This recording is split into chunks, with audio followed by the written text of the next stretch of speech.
আজকের মধ্যে পাইলট প্রকল্পে জগন্নাথ বিশ্ববিদ্যালয়কে অন্তর্ভুক্ত করতে হবে এবং এটার লিখিত প্রদান করতে হবে এবং আগামী 3 কর্মদিবসের মধ্যে জগন্নাথ বিশ্ববিদ্যালয়ের সেনাবাহিনীর আকাশে হস্তান্তর করতে হবে।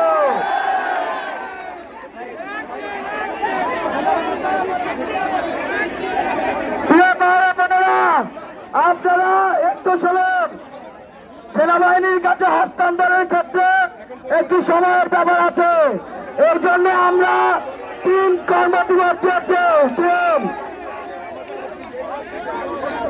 হিট প্রকল্পের ব্যাপারে একদিন, হিট প্রকল্পের ব্যাপারে একদিনের মধ্যে তারা ঘোষণা দিতে হবে।